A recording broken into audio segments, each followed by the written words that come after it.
Doctor Manmohan Singh ಅವರು ಅಧಿಕಾರವನ್ನು ತೆಗೆದುಕೊಂಡಾಗ ಪರಿಸ್ಥಿತಿ ಅವರು ಈಗಾಗಲೇ ಈ ಭಾರತದ ಆರ್ಥಿಕ ಸುಧಾರಣೆಯ ಶಿಲ್ಪಿಗಳು ಅಂತೇಳಿ ಬಹಳಷ್ಟು ಪ್ರಸಿದ್ಧರಾಗಿದ್ದಾರೆ. ಒಬ್ಬ ವಿಶ್ವದಲ್ಲಿ ಪ್ರಸಿದ್ಧ ಆರ್ಥಿಕ ಶಾಸ್ತ್ರ ಆರ್ಥಿಕ ತಜ್ಞ ಅಂತ ಹೇಳಿದ್ರೆ ತಪ್ಪಾಗಲಾರದು. ಅವರ ಕಾರ್ಯಕ್ರಮಗಳ ಮೂಲಕ ಹಲವಾರು ವಿಚಾರಗಳನ್ನ ನಾವು ನೋಡಿದ್ದೇವೆ. 1990ರ ಆರ್ಥಿಕ ಸುಧಾರಣೆ ಸಂದರ್ಭದಲ್ಲಿ ಈ ಮಾತು ವಿಶೇಷವಾಗಿ ಪ್ರಸಿದ್ಧಿಯಾಗಿದೆ. ಸಮಗ್ರ ಮತ್ತು ಒಳಗೊಳ್ಳುವ ಅಭಿವೃದ್ಧಿಯ ಕುರಿತು ಅವರ ಮತ್ತೊಂದು ಮಹತ್ವದ ಸಂದೇಶ, ನಮ್ಮ ಮುಂದಿನ ನಿಜವಾದ ಸವಾಲು ಎಂದರೆ ಆರ್ಥಿಕ ಬೆಳವಣಿಗೆಯ ಫಲವು ಸಮಾಜದ ಎಲ್ಲ ವರ್ಗಗಳಿಗೂ ಸಹ ತಲುಪುವಂತೆ ಮಾಡಿರ್ತಕ್ಕಂಥದ್ದು ಡಾಕ್ಟರ್ ಮನಮೋಹನ್ ಸಿಂಗ್ ರವರು. ಆದ್ರಿಂದ ಭಾರತೀಯ ಜನತಾ ಪಾರ್ಟಿಯವರು ಹೇಳ್ತಾರೆ, ನರೇಂದ್ರ ಮೋದಿ ಅವರು ಬಹಳ 5ನೇ ಆರ್ಥಿಕ ಶಕ್ತಿ ಮಾಡಿಬಿಟ್ಟಿದ್ದಾರೆ ದೇಶಕ್ಕೆ ಅಂತ ಹೇಳಿ. 1947ನೇ ಇಸ್ವಿನಲ್ಲಿ ಸಿದ್ದರಾಮಯ್ಯ ಅವರ ಮುಂದೆ ನಾನು ಬಜೆಟ್ಗೆ ಮಾತಾಡಕ್ಕಾಗೋದಿಲ್ಲ, ಸರಿಯಾಗಿದೆ ಅಂತ ಅನ್ಕೊಂಡಿದ್ದೀನಿ. 1952-53 ಕೇಂದ್ರ ಬಜೆಟ್ ವೆಚ್ಚ 404 ಕೋಟಿ ಮಾತ್ರ. ಆದರೆ ಇವತ್ತಿನ ಬಜೆಟ್ 50 ಲಕ್ಷ ಕೋಟಿ ಇದೆ ಅಂದಾಗ ಇದಕ್ಕೆ ನರೇಂದ್ರ ಮೋದಿ ಅವರು ಏನಾದರೂ ಮಾಡಿದಾರಾ ಅಥವಾ ಏನ್ ಮಾಡಿದ್ದಾರೆ ಅಂತ ಹೇಳಿ.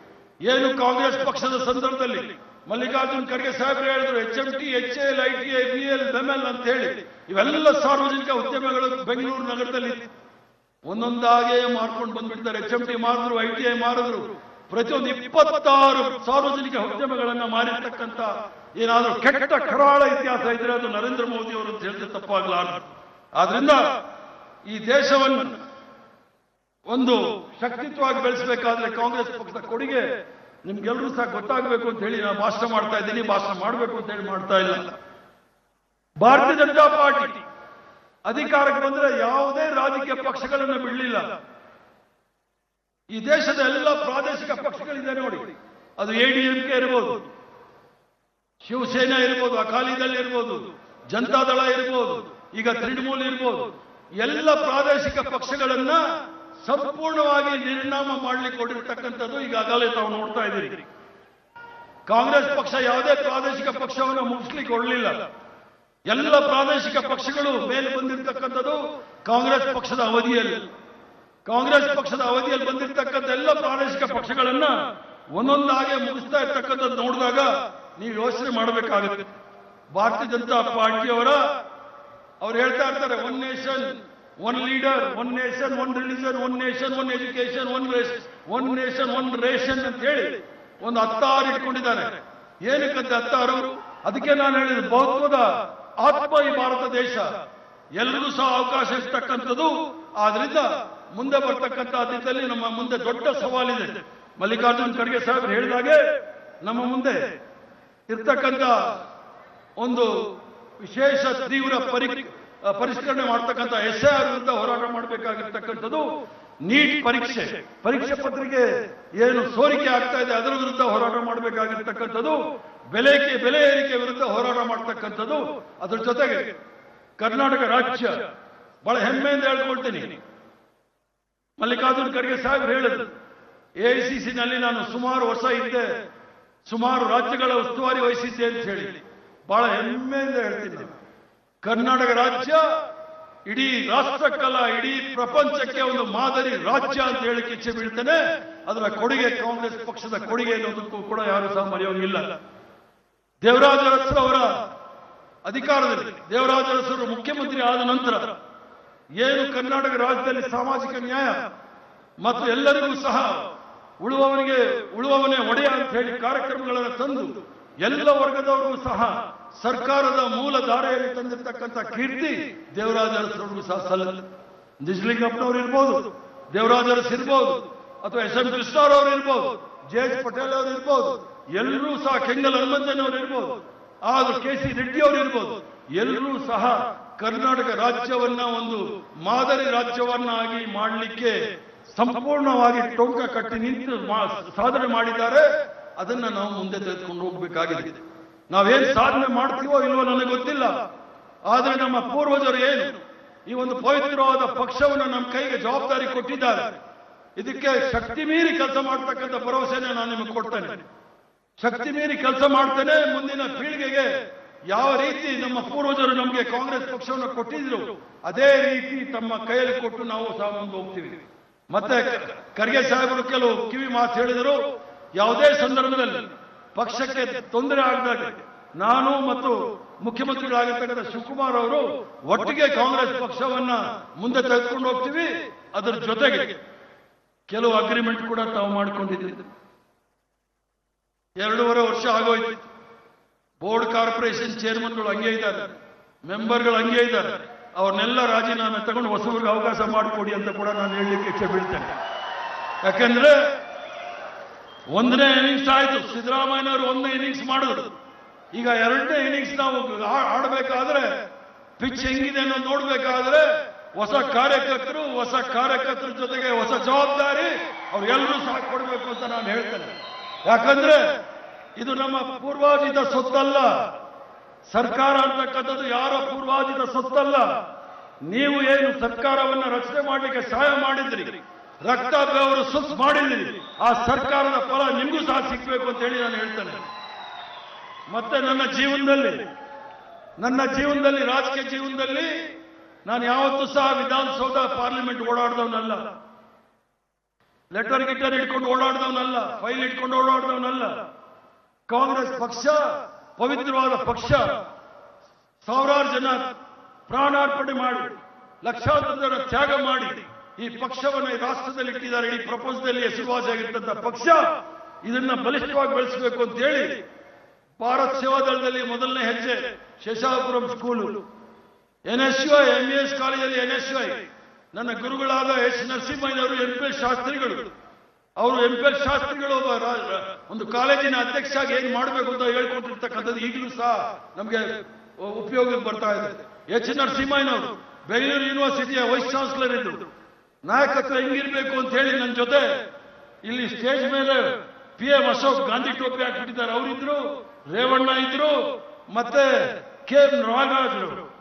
ರೇವಣ್ಣ PM ಅಶೋಕ್ ಏನಾದ್ರು ಸ್ವಲ್ಪ ಆದ್ರು, ಮುಂದೇನೋ ಕನಸು ಕೂಡ ಕಾಣ್ತಾ ಇದ್ದಾರೆ ಅಶೋಕರವರು, ಆದ್ರೆ ಒಳ್ಳೇದು. KM ನಾಗರಾಜ್ ಅವರು ಮಾತ್ರ ಏನೂ ಆಗಲಿಲ್ಲ, ಅವ್ರಿಗೆ ಆರೋಗ್ಯನೂ ಸಹ ಸರಿ ಇರಲಿಲ್ಲ.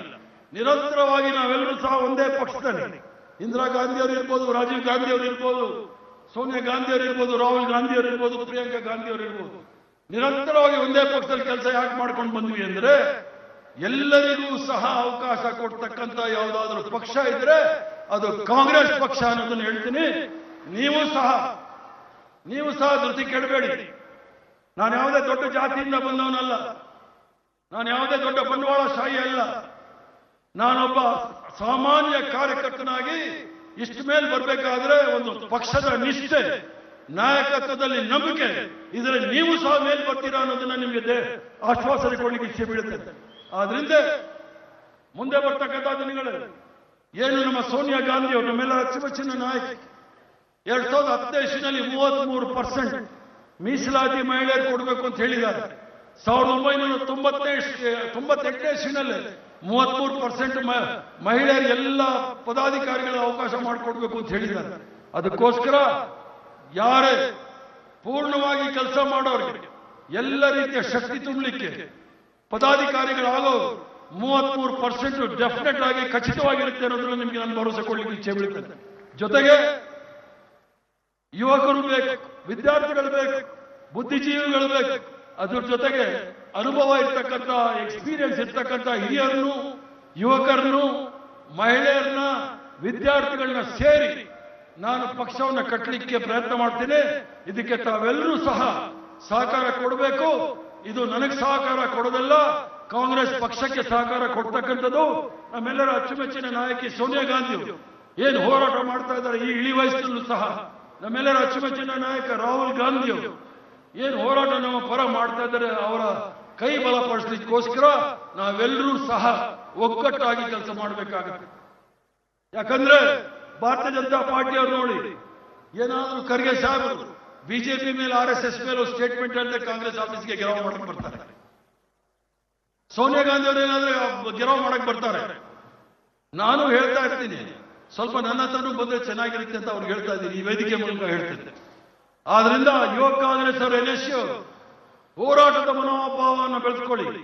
ನಾನು ಸಹ NSUN ಅಖಿಲ ಭಾರತ ಮಟ್ಟದಲ್ಲಿ ಇದ್ದವನು, ಯುವ ಕಾಂಗ್ರೆಸ್ ಅಖಿಲ ಭಾರತ ಮಟ್ಟದಲ್ಲಿ ಇದ್ದವನು, ರಾಜ್ಯದಲ್ಲೂ ಇದ್ದವನು. ಇಂದಿರಾ ಗಾಂಧಿ ಅವ್ರ ಮೇಲೆ ಯಾರಾದ್ರೂ ಮಾತಾಡಿದ್ರೆ ಯಾವ ಮಟ್ಟಕ್ಕಾದ್ರೂ ನಾವು ಹೋರಾಟ ಅವರ ವಿರುದ್ಧ ಮಾಡ್ತಾ ಇದ್ವಿ. ಅದಕ್ಕೋಸ್ಕರ ನಾವೆಲ್ಲ ಅಶೋಕ್ ನಮ್ಗೇನು ಅವಕಾಶಗಳು ಸಿಗ್ತಾ ಇಲ್ಲ. ರೇವಣ್ಣನ್ಗೆ ನಮಗೆ ಜಿಂದಾಬಾದ್ ಕಮಿಟಿ ಚೇರ್ಮನ್ ಅಂತಾನೆ ಮಾಡಿ ನಾವು ಕೇಳ್ಕೊಟ್ಟಿದ್ರು. ಸಂಬಳಿಲ್ಲ ಗಿಂಬಳಿಲ್ಲ, ನನ್ನ ಗಂಡ ಜಮೀದಾರ ನನಗೆ. ಕಾಂಗ್ರೆಸ್ ಪಕ್ಷಕ್ಕೆ ನಿಷ್ಠೆಯಿಂದ 53 ವರ್ಷಗಳ ಕಾಲ ಕೆಲಸ ಮಾಡಿರೋದ್ರಿಂದನೇ ಇಷ್ಟೊಂದು ಧೈರ್ಯವಾಗಿ, ಆತ್ಮಸಾಕ್ಷಿಯಾಗಿ, ಆತ್ಮ ಗೌರವದಿಂದ ಮತ್ತು ಸ್ವಾಭಿಮಾನದಿಂದ ಮಾತಾಡೋ ಧೈರ್ಯ ನಮ್ಮೆಲ್ಲರೂ ಸಹ ಬರಬೇಕು. ಅದೇ ರೀತಿ ತಮ್ಮೆಲ್ಲರೂ ಸಹ ಬರಲಿ. ಮುಂದಿನ ದಿನಗಳಲ್ಲಿ ತಾವೆಲ್ಲರೂ ಸಹ ತಮ್ಮ ಸಹಕಾರ, ಬೆಂಬಲ ಮತ್ತೆ ಬಹಳ ಸ್ಪಷ್ಟವಾಗಿ ಹೇಳಲಿಕ್ಕೆ ಇಚ್ಛೆ ಬೀಳ್ತೇನೆ. ಈಗ ಡಿಜಿಟಲ್ ವರ್ಲ್ಡ್, ಹೂನಾರ, ಶಾಲು, ಬೊಕ್ಕೆ, ಅದಕ್ಕೆ ಲಕ್ಷಾಂತರ ರೂಪಾಯಿ ಖರ್ಚಾಗೋಗುತ್ತೆ. ಅದನ್ನೆಲ್ಲ ತೆಗೆದುಕೊಂಡು ಬಂದು ನಮ್ಮ ಆಫೀಸಲ್ಲಿ ನಾರಾಯಣ ರಾವ್ ಎಲ್ಲ ಇರ್ತಾರೆ. ಅವ್ರ ಆಫೀಸಲ್ಲಿ ಬಂದು ಗೂಗಲ್ ಡಿಜಿಟಲ್ ಇರುತ್ತೆ, ನೀವು ಅಲ್ಲಿ ಪೇ ಮಾಡಿಬಿಟ್ಟು ನಮ್ಗೆ ಅದ ಚೀಟಿ ಕೊಟ್ಬಿಡಿ, ನಾವು ನಿಮ್ಮ ಹೂನಾರದ ಬದಲಲ್ಲಿ ಹಾಕಿದೀವಿ ಅಂತ ಹೇಳಿ. ಅದಕ್ಕೆ ನನಗೆ ಬಹಳ ಸಂತೋಷ ಆಗುತ್ತೆ. ಆದ್ರಿಂದ ತಾವು ಕಾಂಗ್ರೆಸ್ ಪಕ್ಷವನ್ನ ಬಡವರ ಪಕ್ಷ ಅನ್ಬೇಕಾದ್ರೆ ನಿಮ್ಮ ಹಣವು ಸಹ ನಮಗೆ ಬೇಕು. ನಿಮ್ಮ ₹1 ಕೊಡಿ, ನಿಮ್ಮ ಪಕ್ಷ ಇದು, ನೀವು ಬೆಳೆಸಬೇಕು. ಹಣವಂತರಿಂದ ತೆಗೆದುಕೊಂಡು ನಾವು ಪಕ್ಷ ಬೆಳೆಸೋದ್ರಲ್ಲಿ ದೊಡ್ಡ ವಿಚಾರ ಅಲ್ಲ. ಆದ್ರೆ ನಾವು ಅವ್ರಿಗೆ ಸರೆಂಡರ್ ಆಗ್ಬೇಕಾಗತ್ತೆ. ನಾವು ನಿಮಗೆ ಸರೆಂಡರ್ ಆಗ್ಬೇಕಾದ್ರೆ, ಬಡವರ ಮಾತು ಕೇಳಬೇಕಾದ್ರೆ ನೀವು ₹100 ಹಾರನ್ನು, ₹500 ಹಾರನ್ನು, ₹1000 ಹಾರ ತೆಗೆದುಕೊಂಡು ಕಾಂಗ್ರೆಸ್ ಪಕ್ಷದ ಖಜಾಂಚಿ ಕೊಡಿ. ಅಲ್ಲಿಂದ ನಾವು ಕಾಂಗ್ರೆಸ್ ಪಕ್ಷವನ್ನು ಕಟ್ಟೋಣ. ಈ ಪಕ್ಷ 72 ಜನಗಳನ್ನ ಇಟ್ಕೊಂಡು ಕಟ್ಟಿರ್ತಕ್ಕಂಥ ಪಕ್ಷ 1885 ಇಸ್ವಿನಲ್ಲಿ. ಇವತ್ತು ಕೋಟ್ಯಾಂತರ ಜನ ಕಾರ್ಯಕರ್ತರಿದ್ದಾರೆ. ನಿಮ್ಮೆಲ್ಲರ ಧೈರ್ಯ ಸ್ಥೈರ್ಯದಿಂದ ಮುಂದುಂಗೋಣ ಅನ್ನೋ ಒಂದು ಮಾತನ್ನು ಹೇಳಿ, ತಾವು ಇಷ್ಟೊಂದು ದೊಡ್ಡ ಸಂಖ್ಯೆಯಲ್ಲಿ ಬಂದು ಈ ಸಂಕಲ್ಪ ಸಮಾವೇಶ, ದೊಡ್ಡ ಸಂಕಲ್ಪವನ್ನು ತೆಗೆದುಕೊಂಡು ಹೋಗಿ ಕಾಂಗ್ರೆಸ್ ಪಕ್ಷವನ್ನ ಶಕ್ತಿಯುತವಾಗಿ ಬೆಳೆಸಿ, ಸಂವಿಧಾನವನ್ನು ಉಳಿಸ್ತಕ್ಕಂಥ ಕೆಲಸ, ಪ್ರಜಾಪ್ರಭುತ್ವವನ್ನು ಉಳಿಸ್ತಕ್ಕಂಥ ಕೆಲಸ, ಜಾತ್ಯತೀತ ತತ್ವವನ್ನು ನಾವು ಉಳಿಸ್ತಕ್ಕಂಥ ಕೆಲಸವನ್ನ ನಾವು ಮಾಡ್ತೀವಿ ಅಂತ ಹೇಳಿ ಸಂಕಲ್ಪ ತೆಗೆದುಕೊಂಡು ತಾವೆಲ್ಲರೂ ಸಹ ತಮ್ಮ ಊರಿಗೆ ಹೋಗಿ ಅಂತ ಹೇಳಿ ತಮ್ಮೆಲ್ಲರೂ ಸಹ ವಂದನೆ ಸಲ್ಲಿಸಿ, ಅಭಿನಂದನೆ ಸಲ್ಲಿಸಿ ನಾನು ಮಾತು ಮುಗಿಸ್ತೇನೆ. ಜೈ ಹಿಂದ್, ನಮಸ್ಕಾರ.